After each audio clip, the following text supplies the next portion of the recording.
Ok, vamos a continuar. Vamos a empezar hoy con el primer video sobre la tercera parte del texto de función y campo que se llama Las resonancias de la interpretación y el tiempo del sujeto en la técnica psicoanalítica. Eh, en esta sección, ¿verdad? Va a ser bien importante porque Lacan lo que va a hacer es que va a tomar elementos de los diferentes casos clínicos de Freud, sobre todo el caso Dora, el caso del hombre de los lobos y el caso del hombre de las ratas, eh, y va a comparar lo que hizo Freud, ¿verdad? La interpretación que hace Lacan de lo que hizo Freud versus lo que estaban haciendo los psicoanalistas de la época, ¿verdad? La psicología del yo. eh, Tanto en Francia, en Estados Unidos, como en Inglaterra. ¿Ok? Así que ese va a ser el elemento principal. Van a ver que sobre todo en esta primera parte voy a estar hasta desde la página 279 hasta la 296. Si mal no recuerdo, 295, 296. Sí. Eh, Van a ver que él sobre todo va a enfatizar en la dimensión de la interpretación y obviamente de tomar en cuenta el lenguaje, la concepción del sujeto, etc. ¿Ok? Tiene dos epígrafes, voy a enfatizar uno hoy nada más. Y dice una cita de Antoine Tudal que dice, entre el hombre y el amor hay la mujer. Entre el hombre y la mujer hay un mundo. Entre el hombre y el mundo hay un muro. ¿Ok? Si ven, ¿verdad? Está cada uno se acerca, ¿verdad? Entre la mujer y el hombre está el mundo, ¿verdad? Hay un mundo, entre el mundo y el hombre está el muro. Ese muro que Lacan está diciendo aquí que va a tener que ver con las relaciones del hombre con el mundo y con eh, la mujer, es decir, la diferencia sexual, etcétera. Ese muro, Lacan va a decir que es el muro del lenguaje. Así que un poco lo que le está diciendo es que la relación con el mundo, cómo nos enfrentamos a él, cómo damos cuenta de él, tiene que ver con la diferencia sexual, con la realidad, con la mortalidad también va a estar por ahí. Tiene que ver con ese muro del lenguaje. ¿Ok?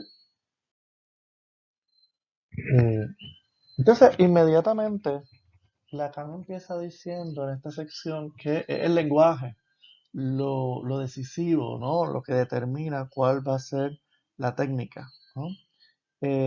Y que eso tiene que ser el fundamento. Y que si eso no se toma en cuenta, pues entonces todo se desvía. Recuérdense que Lacan ha dado ejemplos de supuestos psicoanalistas que lo que están usando son esquemas conductistas de estímulos, ¿verdad? Estímulos respuesta o diciendo que lo único que hay es la ciencia biológica. Recuerda el primer epígrafe, ¿no? Eh, y él está diciendo todo lo contrario, ¿no? Y la primera frase de esta sección es la primera, que dice, volver a traer la experiencia psicoanalítica de la palabra y al lenguaje como a sus fundamentos, es ahí lo que interesa a su técnica.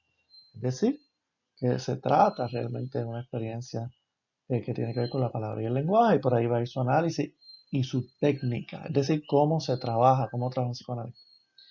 Eh, Está uno entonces autorizado a sospechar que esa desviación de la práctica motiva las nuevas metas a las que se abre la teoría. Es decir, todo lo que está pasando con la psicología del yo, todo lo que está pasando con este afán conductista, todo lo que está pasando con estas miradas que para él son estériles o hasta peligrosas eh, del psicoanálisis de su época, tiene que ver con olvidarse de eso.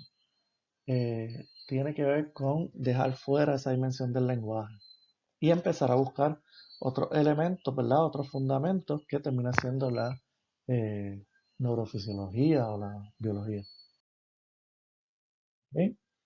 Y luego él va a pasar a trabajar y a mirar eh, cómo Freud trabajaba sus casos. ¿Ok? Y dice que lo que hace Freud no tiene que ver con ningún dogma ni ninguna técnica así escrita en piedra, ¿verdad? Como si fuera simplemente unos pasos, objetivos, yo no sé qué, sino que Freud lo que hacía era operar sirviéndose de la palabra y de los símbolos Y que eso es lo que se ha olvidado, precisamente este afán técnico de manualizar o de poner un uno 2 y 3 deja fuera precisamente que se trata de servirse de la palabra, ¿no? Y leo la cita. Si miramos más de cerca, los problemas de interpretación simbólica comenzaron por intimar a nuestro pequeño mundo antes de hacerse en él embarazoso. Es decir, que lo primero que hacía Freud era trabajar con la interpretación simbólica, que ahora no se utiliza, que es embarazoso, ¿verdad? Pero eso era lo que hacía Freud. Los éxitos obtenidos por Freud asombran allí ahora por la informalidad del endoctrinamiento de que parecen proceder y el alarde de esa informalidad que observa, perdón, en los casos de Dora, el hombre de las ratas y el hombre de los lobos, no deja de escandalizarnos. Es decir, está diciendo, si Freud estuviera actuando ahora mismo, estarían criticándolo porque no está siguiendo las reglas, porque no está siguiendo las reglas técnicas o la manera de trabajar. Y está diciendo precisamente, no se trata de un dogma o un formalismo, sino de seguirle la pista a la palabra.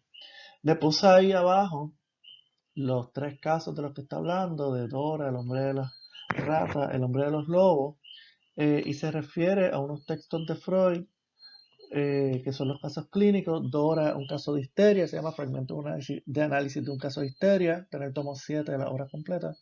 El hombre de las ratas, que el texto se llama A propósito de un caso de neurosis obsesiva, que está en el tomo 10. Y El hombre de los lobos, que se llama De la historia de una neurosis infantil, eh, que está en el tomo 17, ¿verdad? Son tres de los cinco llamados casos eh, eh, paradigmáticos de Freud. Los otros dos son el caso de psicosis del presidente Schreber y el caso de fobia del pequeño Hans, que también está en el tomo 10. Lacan lo que va a hacer en este texto, en esta parte, sobre todo, es criticar a todas estas personas que están en una posición, ya sea teórica o en las instituciones de poder, que estaban influyendo en el psicoanálisis de la época, estos jerarcas, ¿no? Estos supuestos faros teóricos y de autoridad, porque solo, ¿verdad? Trataban de ser objetivos, ya fuera siguiendo la ciencia física o el positivismo o la biología, o pensando en el yo, los mecanismos de defensa, etcétera, esa dimensión objetiva que habíamos trabajado. Eh, y dice que el problema con eso es que están muy confundidos de lo que se trata el psicoanálisis, que el psicoanálisis no se trata de eso, precisamente porque dejan fuera el sujeto. Y cito a Lacan, dice, es indudable que los principios, por bien fundados que estén, del análisis de la resistencia, han sido en la práctica ocasión de un desconocimiento cada vez mayor del sujeto, a falta de ser comprendido en su relación con la intersubjetividad de la palabra. Él no está diciendo que no hay mecanismos de defensa, que no hay resistencia. Sí, eso está.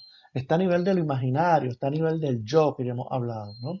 Sin embargo, él dice, nada de eso funciona, tiene sentido, nada de eso es importante si no se toma en cuenta la relación de la palabra, que es donde podemos ver el sujeto o captar al sujeto, y no solamente de una palabra, sino de una palabra intersubjetiva. Y aquí intersubjetiva, lo importante no es tanto que hayan dos sujetos, es que el sujeto se dirige a otro, ¿ok? Es que el sujeto habla.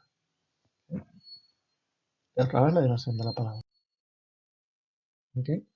Y Lacan va a empezar a hacer un recorrido sobre el hombre de las ratas. Los invito a que le hagan caso, le puse la referencia. Eh, y Lacan lo que dice es que Freud vio claramente en el hombre de las ratas la resistencia, pero no se quedó ahí, ¿no? Y Lacan dice que Freud lo que pasó fue que comprendió perfectamente el alcance seductor de ese juego del imaginario. Freud lo vio la resistencia, vio las invitaciones, pero no se quedó ahí, se dio cuenta de lo seductor que es, pero no se enganchó. ¿Ok? Freud, dice Lacan, se inserta en la trama simbólica, es decir, subjetiva, y eso es lo que le interesa, ¿no? Cito a Lacan, dice, lejos, sin embargo, de interpretar aquí la resistencia, Freud nos asombra accediendo a sus requerimientos, y hasta tan lejos que parece entrar en el juego del sujeto. Freud lo pone a hablar de todo eso esas encerronas, ¿no? Y en lugar de quedarse en la resistencia, en decir, no, lo que pasa es que tú estás denegando, o lo que pasa es que eso es una formación reactiva, o lo que pasa es que tú estás haciendo esto o lo otro, nos pone a hablar de, en el caso del hombre de las ratas, por ejemplo, de sus obsesiones, de estas fantasías, de estos planes que él nunca llega a hacer, que son súper complicados, ¿no? Eh, y es precisamente eh, ahí donde da cuenta de las palabras, ¿verdad? Y de la verdad de ese sujeto, pero también se enreda, no en su resistencia, sino en la transferencia. El hombre de las ratas empieza a incluir a Freud en, en, en lo que está haciendo y empieza a tratar mal a Freud, etcétera. Y Freud, en lugar de decir, me está usando a mí, eso no se hace, qué sé yo, le dice, ¿te has dado cuenta de lo que estás haciendo conmigo? Estás haciendo lo mismo que hiciste con tu padre, por ejemplo. Y permite no enredarse en la dimensión imaginaria, sino llevarlo a nivel de la palabra, de la historia, de la verdad. ¿Ok? Dice Lacan. Lejos, sin embargo, de interpretar aquí la resistencia, Freud nos asombra excediendo su requerimiento y hasta tan lejos que parece entrar en el juego del sujeto. Y después inmediatamente dice, eh, de un don simbólico, por medio de un don simbólico de la palabra, preñado de un pacto secreto en el contexto de la participación imaginaria que lo incluye. Lo que está diciendo Lacan es que si él se deja participar en esa resistencia o en ese enredo, es porque reconoce que eso está, digamos, enmarcado por la palabra, por un pacto. Cuando dice pregnado un pacto secreto, es que detrás del síntoma del hombre de las ratas estaba eh, todo una dimensión simbólica de un pacto que él había hecho, dos cosas. Un pacto que había hecho con otro oficial, ¿verdad?, del ejército, de devolverle el dinero, que ahí estaba todo su escollo, por decirlo de alguna manera, el pacto con el padre, en el sentido de que estaba en la misma encerrona del padre, que era entre escoger una dama bonita pero pobre o fea pero rica. Entonces, la que lo que está diciendo es que si se dejó enredar, no era para quedarse ahí, o si se dejó incluir en ese juego, no era para quedarse ahí, sino para ver todo el entramado simbólico que estaba detrás. Y para trabajar a partir de esa dimensión simbólica, no imaginaria.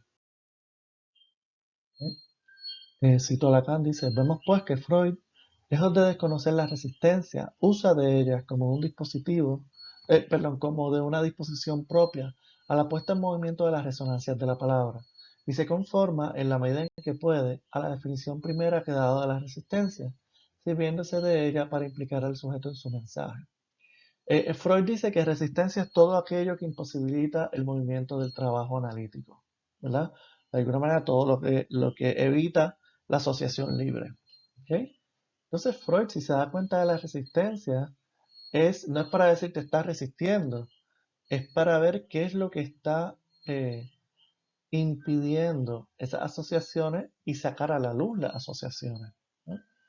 Entonces, si él se deja atrapar nuevamente es para resaltar la dimensión de la palabra, no la dimensión del yo, ¿no? Él no le importa, un poco tú estás resistiendo, deja de hacer eso, sino cuál es la palabra que no quieres decir, cuál es la palabra que te está resistiendo a salir, cuál es la verdad que no está saliendo, ¿verdad? ¿Qué de tu historia estás dejando fuera? ¿Sí? Y la va a enfatizar esa dimensión, ¿no? No del yo, sino de la palabra, sino esas resonancias de la palabra, eso que se repite, eso que se calla, eso que se dice a media. En el caso del hombre de las ratas, Freud le pone hombre de las ratas, Rattenman, porque, y si en el caso clínico es increíble, todas las asociaciones tienen la palabra importantes, ¿no? De su delirio, de su historia, tienen la palabra raten, ratas, eh, ahí, por ejemplo, había una parte del juego de una deuda que había adquirido el padre. Pues, el juego Spielraten. eh, y ese tipo de cosas, ¿no? En todos los casos, la rata como símbolo, como significante, era lo primordial. Entonces Freud lo que hace es servirse de esa resonancia de la palabra. ¿Ok? Y dice Lacan, pero aprendemos que el psicoanálisis consiste en pulsar sobre los múltiples pentagramas de la partitura que la palabra constituye en los registros del lenguaje. ¿De dónde proviene la sobredeterminación que no tiene sentido sino en este orden? ¿Y qué quiere decir? Al menos mi interpretación, ¿no? El psicoanálisis no es otra cosa, ¿verdad? De alguna manera, tomar en cuenta eh, de cómo esa palabra, ¿verdad? Eh, pone en manifiesto, expresa esa dimensión del lenguaje en el viviente. Y precisamente es la palabra entendida como ligada a la estructura del lenguaje, es decir, a esos desplazamientos, esas condensaciones, esas metáforas, esas metonimias, es decir, esas operaciones del lenguaje que hemos venido hablando desde la última vez, que es lo que Freud llama proceso primario y secundario del inconsciente, condensaciones y desplazamientos, ¿no? Eh, Eso es lo que hace eh, que la asociación libre funcione. Eso es lo que hace que un síntoma subsista. Lo hemos dicho, un síntoma no es otra cosa que algo cifrado ahí, una metáfora en el cuerpo, por ejemplo, ¿no? Eh, y eso es el psicoanálisis, ¿no? Me parece que la manera incluso musical, artística en que lo dice, ¿no? El psicoanálisis consiste en pulsar sobre los múltiples pentagramas de la partitura que la palabra constituye en los registros del lenguaje. ¿Ok? Eh, Así que un poco se trata de tocar la canción, ¿no? De cada uno. Y esa es su palabra. Interesante porque hay una dimensión matemática ahí. Matemática, no sé si saben, pero de geometría, ¿no? Hay una dimensión ahí formal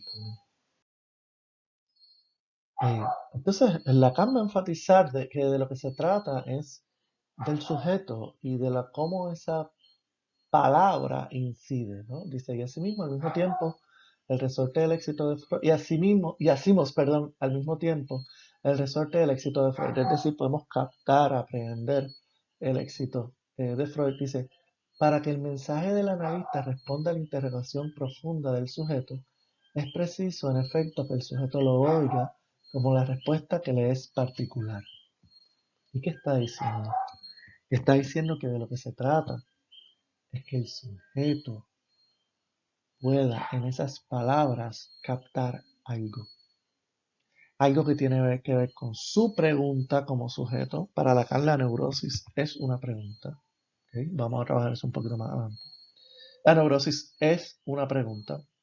¿Okay? Y si el análisis funciona es porque de alguna manera el sujeto capta en esas palabras, ¿verdad? Algo de esa respuesta, algo del saber inconsciente, de ese saber insabido. Recuerden que el inconsciente es precisamente eso, un saber insabido, algo que yo no sé que sé. ¿Ok? Y dice que hay que volver a Freud con mucho cuidado, porque no se trata de tratar de imitarlo haciendo lo mismo, ¿verdad? Diciendo las mismas palabras que él. No, no, sino de lo que se trata es de tener los mismos fundamentos, ¿no? No hay que volver a Freud de manera mecánica. Como dijimos la última vez, hay que volver a Freud de manera formal. Entender por qué él trabajaba como trabajaba, por qué lo que él hacía funcionaba, por qué lo que él hizo en algunos momentos no funcionó. Por ahí va. Dice, para volver a encontrar el efecto de la palabra de Freud, no es a sus términos a los que recurriremos, sino a los principios que la gobiernan. Entonces, Lacan va a hacer su interpretación y dice que lo que Freud encontró son los principios de la conciencia de sí. En el fondo, los principios del sujeto, ¿verdad? Porque él va a hacer una crítica de la conciencia de sí, siguiendo sobre todo a Hegel, pero también a Sócrates y a Platón. ¿Sí? En el fondo, para Lacan, en estos tiempos, lo que Freud descubre es que el sujeto del inconsciente es un sujeto eh, ¿no? que depende del lenguaje, que se encuentra en esas pulsaciones, en esos encuentros con la palabra. ¿Sí? Entonces, él va a utilizar a Hegel y la conciencia de sí, los fundamentos de la conciencia de sí, para demostrar que el sujeto no es un sujeto absoluto solipsista como el de Descartes, aunque él va a utilizar el sujeto cartesiano luego, sino que tampoco se trata de un objeto completamente hecho, como piensa la psicología del yo, sino que siempre en toda mirada a la conciencia de sí, el parte de Hegel, digamos, hace falta el sujeto y el objeto solamente se logra a través de la realización del sujeto. Es decir, está esa dialéctica entre sujeto y objeto, que para Lacan en estos momentos la primacía va a estar en el sujeto, eh, eh, pero el sujeto nunca está solo. Siempre hay un otro, siempre hay un objeto ante el cual también él se conforma, ¿verdad? Pero también ese objeto, y cuando habla de objeto aquí se refiere al yo como objetivación del humano, no tiene sentido, no tendría manera de existir si no fuera por el sujeto, ¿no? Recuerde lo que hemos dicho, ¿no? Yo tengo que decir yo soy ese, ¿verdad? Yo necesito todo un andamiaje de palabras para yo designar a eso como algo, como alguien. Y luego la cita dice, el descubrimiento freudiano fue demostrar que este proceso verificante no alcanza auténticamente al sujeto, sino descentrándolo de la conciencia de sí. Y eso es importante porque, por ejemplo, el amo y el esclavo como autoconciencias solo son posibles por el reconocimiento del otro. Es decir, hace falta algo afuera, así que la conciencia de sí no está en sí misma. ¿Sí? Y la otra cita nos permite comprender cómo la constitución del objeto se subordina a la realización del sujeto. Pues aquí también claramente, ¿no? La composición del yo imaginario, ¿verdad? Solamente es posible porque hay un sujeto ahí del lenguaje que logra significar eso. Y Lacan va a hacer todo un desarrollo, ¿verdad? Pero apostando a que precisamente lo que el psicoanálisis encuentra es esa división subjetiva entre el sujeto del inconsciente y el objeto del yo. En estos momentos esa es la distinción, ¿no? El yo imaginario como objeto, el sujeto del inconsciente como sujeto del lenguaje. Planteando que esa es la división subjetiva y que por tanto ningún objeto, digo, ningún individuo es total. Ninguna persona que llegue por ahí es ese objeto que yo me creo que es, sino que ya está escindido entre su dimensión de sujeto y su yo, ¿no? Y va a decir que, por tanto, pensar la totalidad de un individuo es muy ingenuo. De la misma manera que pensar el colectivo es muy ingenuo, porque el colectivo, recuerden lo que hablamos de antropología las otras veces, también tiene algo de esa división, en el sentido de que hay una dimensión de la palabra que tiene sus propias reglas y que escinde, que divide, que hace que hayan ahí, lo voy a decir así, una especie de procesos inconscientes también culturales, más allá de lo que el colectivo cree de sí mismo o de esa objetivación en decir este grupo o este colectivo. Leo la cita, dice. Digamos solamente que es esto lo que objeta para nosotros toda referencia a la totalidad en el individuo, puesto que el sujeto introduce en él la división, el sujeto del inconsciente, así como en lo colectivo que es su equivalente. Recuerden que el sujeto no es otra cosa que el producto de esa intervención del lenguaje, así que va a pasar lo mismo en el colectivo, ¿no?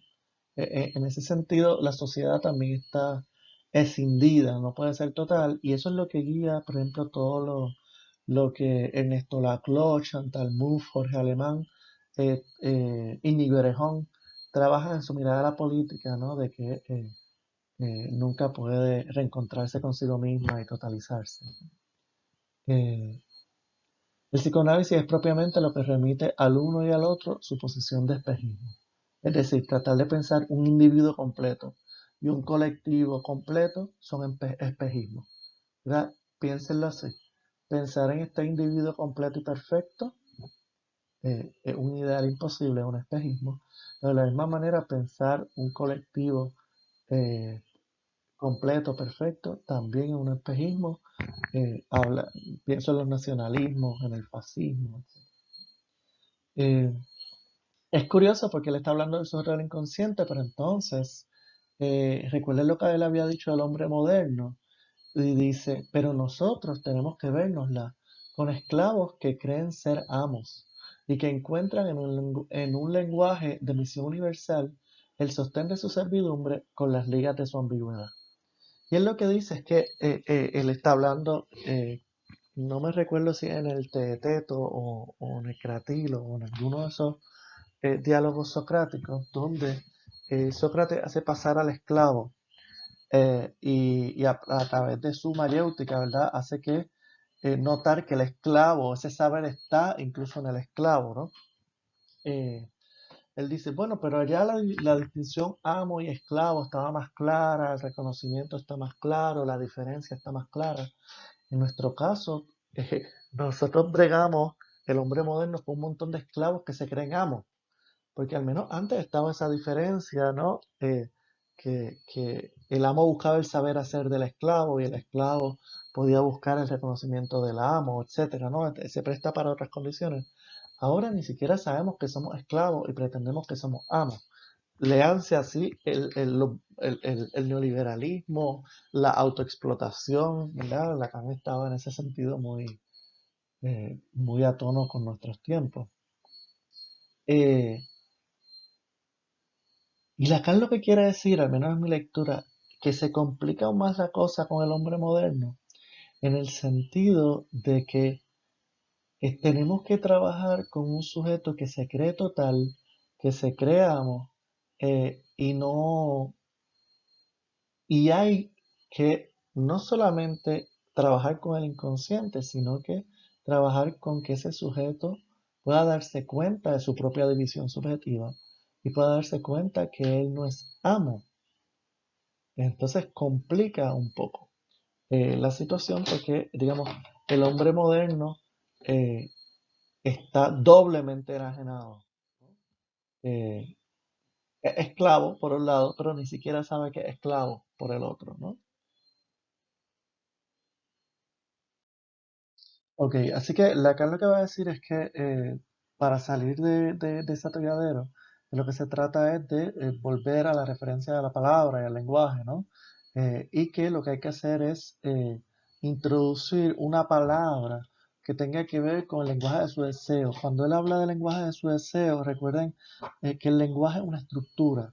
Entonces, ese deseo también va a tener esa estructura, que es el proceso primario de em, desplazamiento y condensación de metáfora y metonimia, y de lo que se trata es de poner esa dimensión del lenguaje en la palabra que dice el sujeto, es decir, captar los lapsus, los chistes, hacer que el síntoma hable.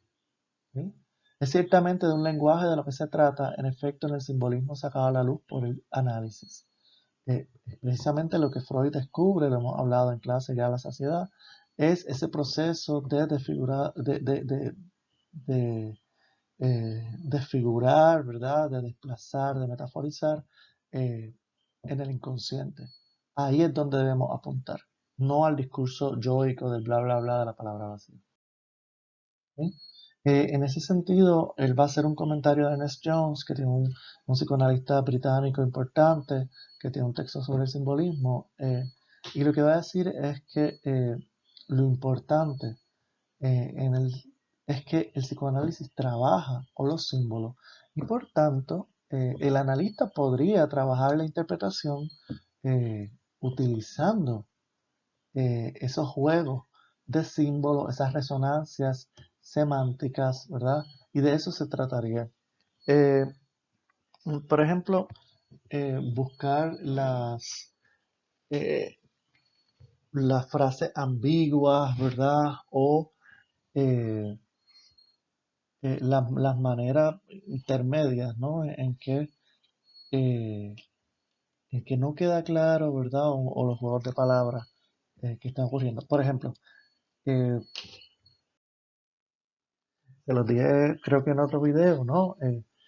Por ejemplo, no, si dice no se para, ¿no?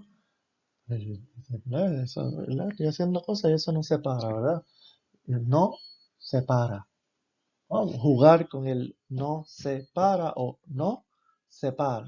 Ese tipo de cosas. Usar el símbolo y su ambigüedad, ¿no? Su polisemia. Entonces, Lacan va a hacer un énfasis en utilizar las propiedades de la palabra, que él dice aquí que son dos, ¿no? Que la palabra lo que hace es evocar, ¿no?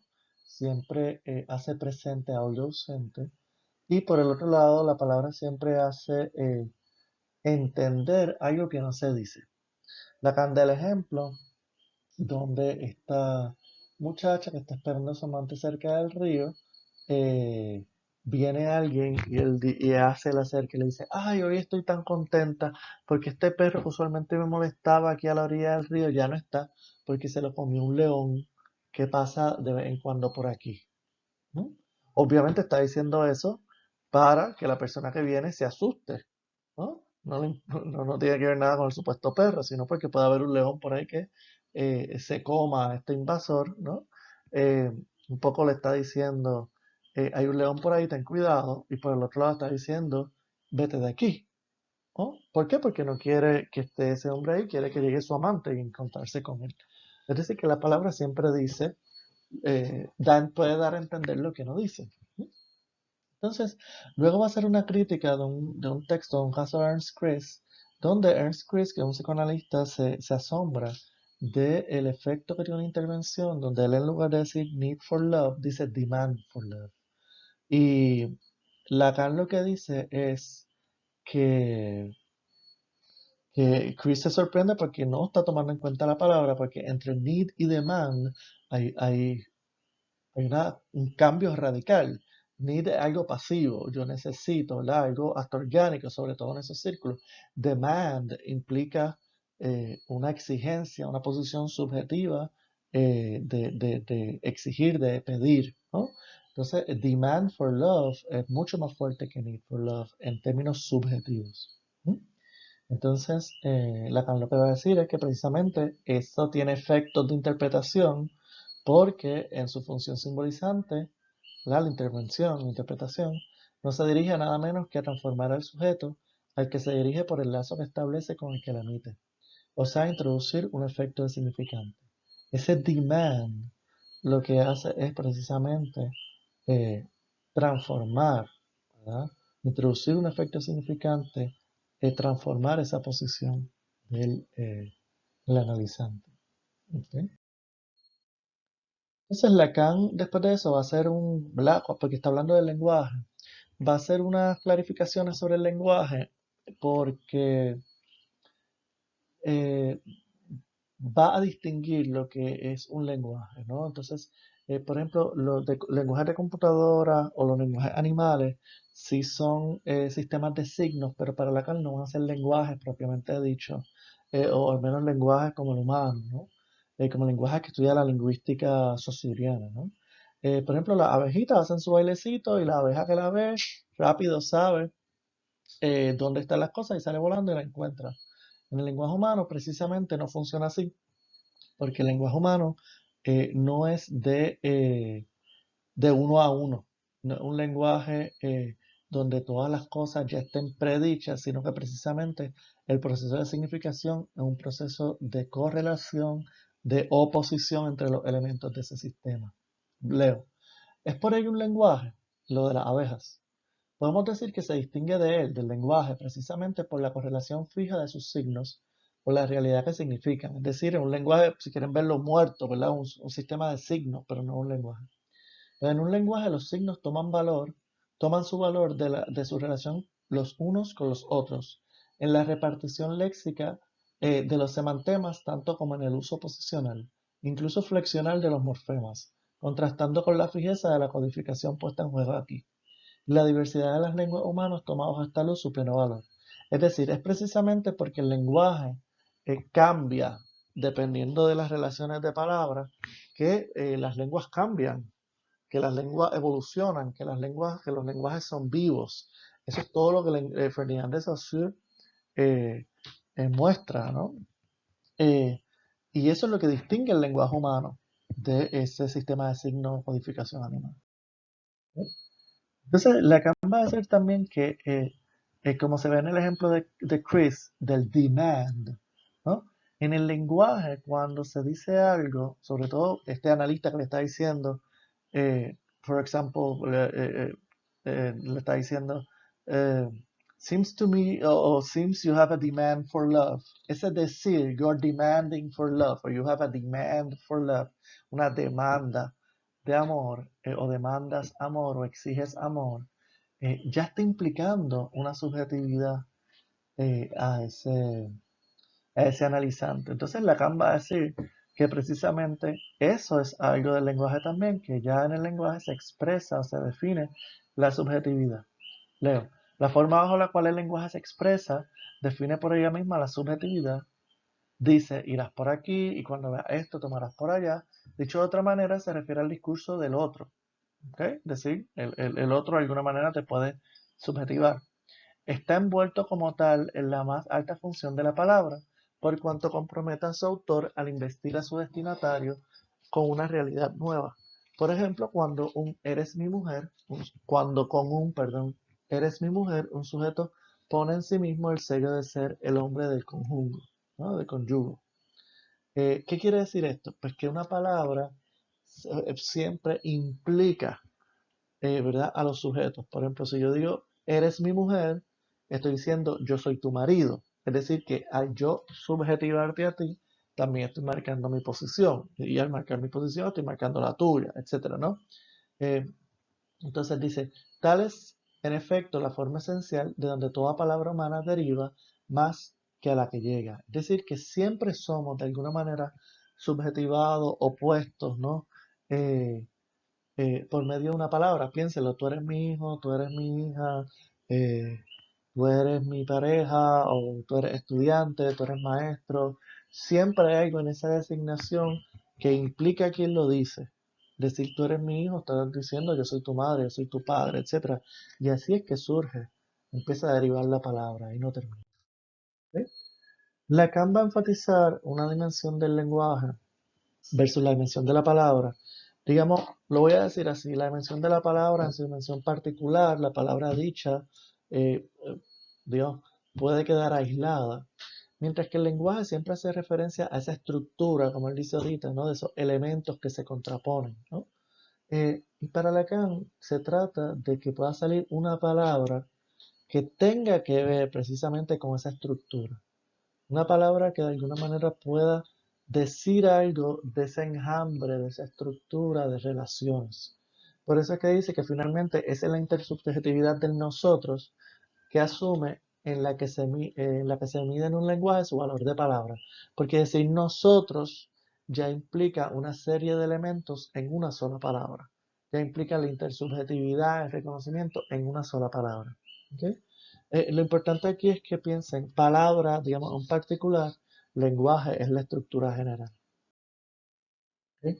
Lacan también va a hacer una distinción entre la cibernética y la lingüística, tal como lo asume el psicoanálisis, porque lo que puede ser redundancia para la cibernética, estas cosas que se repiten y que podrían ser como un error, para la lingüística y para el psicoanálisis es todo lo contrario. Esa redundancia o eso que se repite es algo que trata de hacer resonancia, algo que insiste y algo que intenta evocar. ¿Evocar qué? Buscar ser reconocido, ¿no?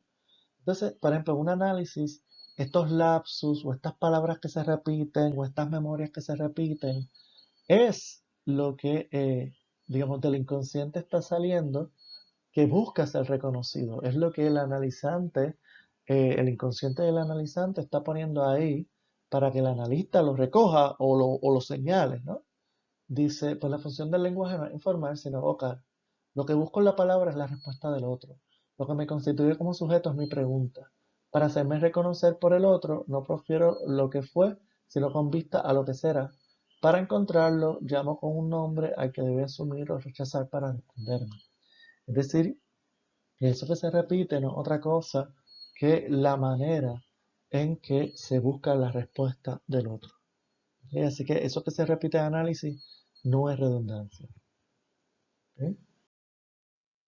Eh, en términos de futuro, ¿verdad? El tiempo va a ser distinto y las identificaciones mediadas por el lenguaje van a ser distintas. Para Lacan, la manera en que me identifico no es con lo que yo fui, no es con lo que yo he sido y todavía soy, ¿verdad? Sino que él posee la figura del futuro anterior, ¿verdad? Que dice, yo habré sido para lo que estoy llegando a ser. El futuro anterior, un tiempo verbal en francés, donde se describe una acción que se va a desarrollar en el futuro, pero que se describe como ya terminada. ¿Ok? Cuando yo termine la universidad, voy a buscar trabajo. ¿Va? Eh, entonces, eh, eso es lo que está diciendo, ¿verdad? Es que digamos, se asume como algo hecho, algo que está en el pasado y que determina mi futuro. ¿Ok? Voy a darlo como un ejemplo, ¿no? Por ejemplo, el yo sería borincano aunque naciera en la luna, ¿verdad? Eso es, yo soy puertorriqueño, yo siempre he sido puertorriqueño, etcétera. En el fondo no tiene que ver contigo, ¿verdad? ¿Cómo que tú hubieras sido borincano aunque naciera en la luna? Eso solamente tiene sentido porque si tus padres son boricuas o dijeron que tú eres boricua, pues eso marca que tú siempre, ¿verdad? Has sido boricua y estás tratando de ser boricua. Es decir, eso que te estuvo antes es lo que marca lo que tú estás llegando a ser. Esa marca, esa palabra boricua, es lo que marca tu identificación, no de lo que tú fuiste, sino de lo que estás tratando de llegar a ser. Igual con los nombres, si tú te llamas Víctor, por ejemplo, que eres el vencedor, significa el vencedor, eh, eh, estás identificado con Víctor y lo que implica es que estás tratando de llegar a ser siempre un vencedor porque eres Víctor, ¿no? Y en ese sentido, digamos, hay una retroacción. Tú estás llegando a ser lo que ya eres, por decirlo de alguna manera. Lo que habías sido, lo que habrías sido. Eh, para Lacan, ambas de estas dimensiones, ¿no? Tanto la temporalidad como la evocación, son importantes porque lo que significa es que cuando el sujeto habla, ese hecho de que hable, ¿verdad? Ese evento de que evoque, articule, repita, lo que implica es que hay una palabra ahí de un sujeto que puede ser aprobada o rechazada y que es realmente lo que está poniéndose en juego en esas palabras es si se reconoce o se abole como sujeto. Lo que hace la psicología del yo es abolir el sujeto y dejarlo como objeto. Lacan lo que dice es que de lo que se trata, la responsabilidad del analista, es de reconocer a ese sujeto, de reconocer, por ejemplo, no solamente sus identificaciones, sino de dónde vienen esas identificaciones. Por ejemplo, no, yo soy boricua, eres boricua, porque eres boricua, no, sino de dónde viene esa historia del boricua, ¿no? O del Víctor. Eh, ¿Verdad? Un poco siguiendo su exposición de lo que sería el lenguaje y por qué es tan importante para la clínica. Lacan dice que el lenguaje no es inmaterial, sino que al contrario, la palabra y el lenguaje no, son materiales. Lo voy a decir así, son cuerpos, dice cuerpo sutil, pero cuerpo, ¿no? Eh, y me parece que lo dice en dos maneras, ¿no? Si leen el curso de lingüística estructural, general, perdón, de Ferdinand de Saussure, el significante, que es parte del signo, el significante es la dimensión material del lenguaje, es decir, la parte que se escucha, que se habla. El significado va a ser la dimensión mental, la imagen mental, va a ser Saussure, ¿no? En ese sentido, el significante va a ser material porque escuchado, hablado, sonoro. Pero también el lenguaje es material porque el cuerpo queda atravesado. Piénsenlo, ¿no? Lo hablamos la otra vez sobre el deporte, ¿no? La manera en que el deporte, la cultura, hace que esos cuerpos se muevan, que esos cuerpos se desarrollen, se lleguen o no lleguen, pasen o no pasen, es por el lenguaje, ¿no? Y por ejemplo, obviamente el ejemplo perfecto, el síntoma, no es otra cosa que una palabra que ha quedado ahí, atrapada en ese cuerpo, cifrada en ese cuerpo, ¿no? Entonces, para Lacan, el lenguaje no es inmaterial. Y por eso es que el lenguaje está en el centro de la clínica, porque precisamente está en la materialidad, tanto de las palabras del sujeto como de su cuerpo. Leo, el análisis no puede tener otra meta que el advenimiento de una palabra verdadera y la realización por el sujeto de su historia en su relación con un futuro.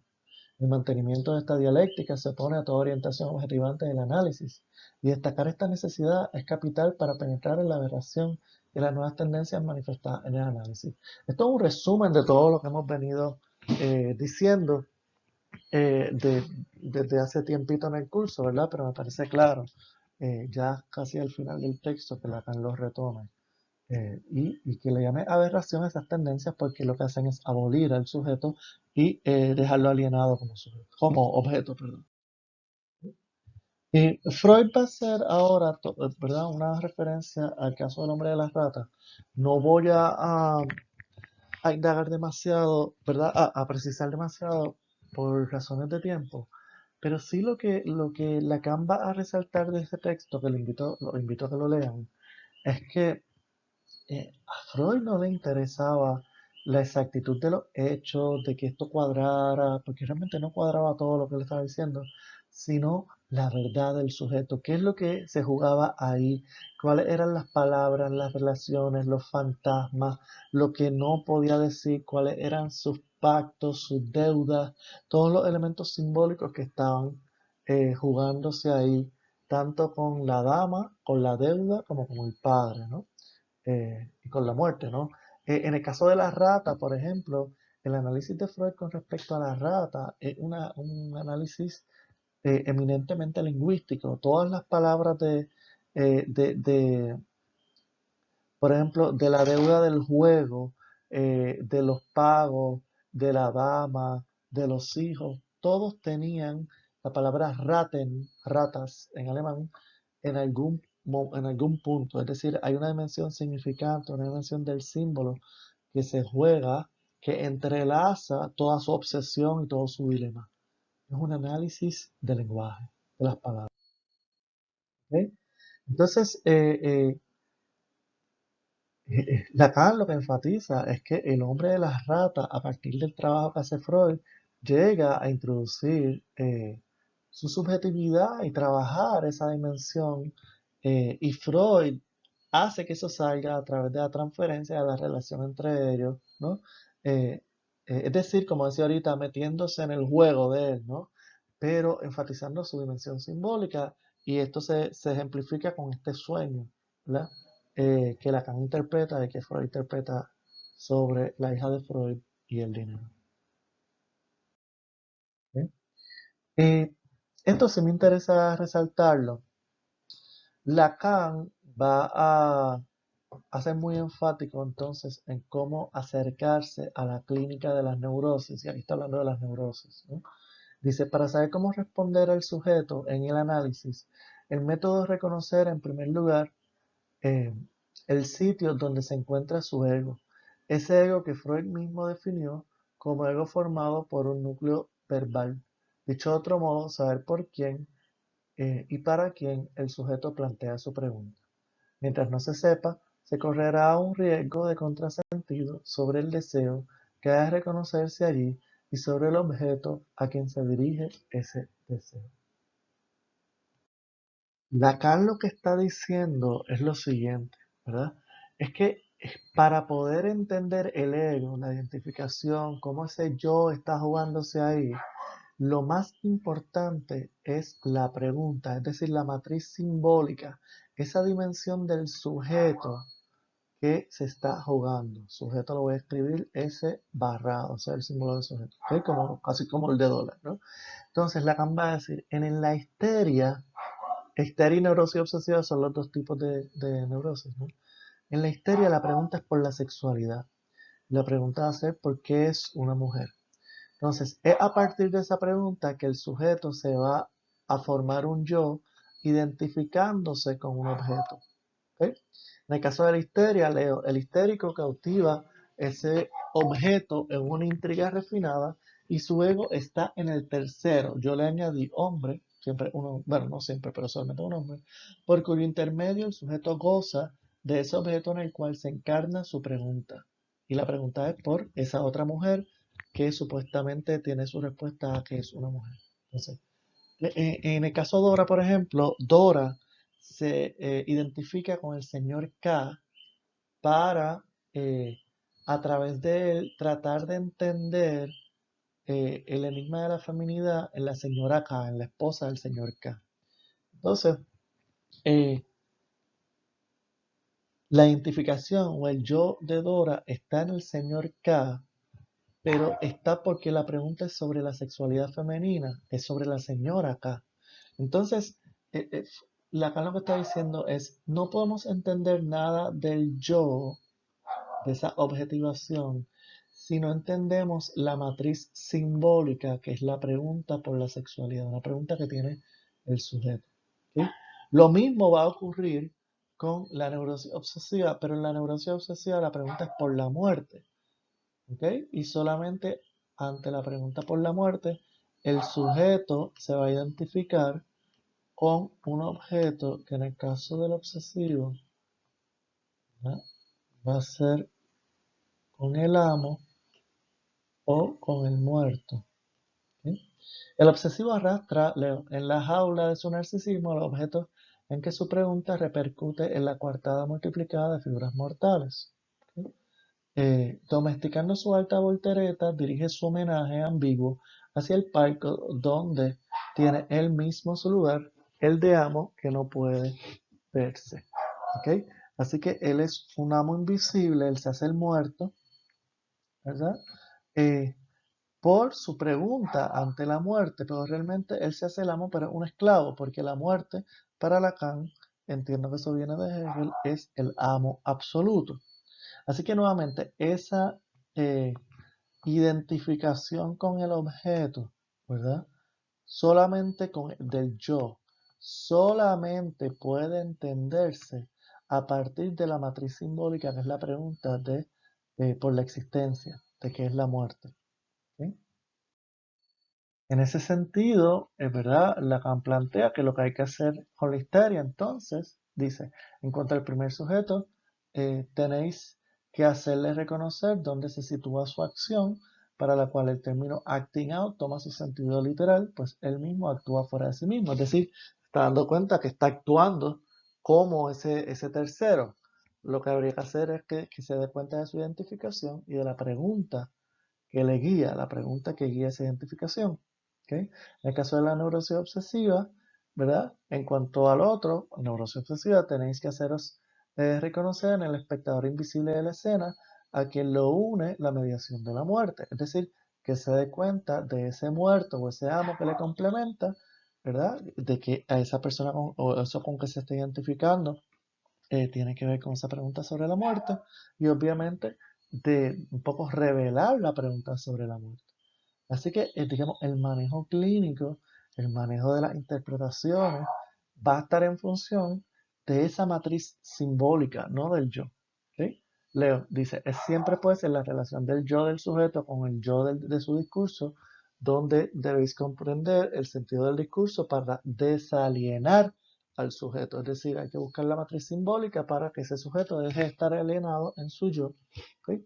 Pero no podréis llegar a ello si os atenéis a la idea de que el yo del sujeto es idéntico a la presencia que os habla. Es decir, que esa persona que está ahí, ese cuerpo que está ahí, no es el yo ni el sujeto. Eso hay que distinguirlo. ¿Ok? Ya terminando, Lacan va a decir precisamente que eh, la psicología del yo lo que hace es todo lo contrario, ¿verdad? Y lo que hace es entrampar o alienar al sujeto. Dice, en efecto, no podría expresarse mejor, el análisis se convierte en la relación de dos cuerpos entre los cuales se establece una comunicación fantasmática en la que el analista enseña al sujeto a captarse como objeto. Es decir, que lo que hacen los otros analistas al enfatizar el yo es objetivar, hacer un objeto de ese sujeto analizante y lo que va a decir, si lee la próxima cita, es hacerlo a la medida de su propio yo. Es decir, yo estoy a partir de mi yo moldeando a mis pacientes. Y obviamente de eso no se trata. ¿Ok?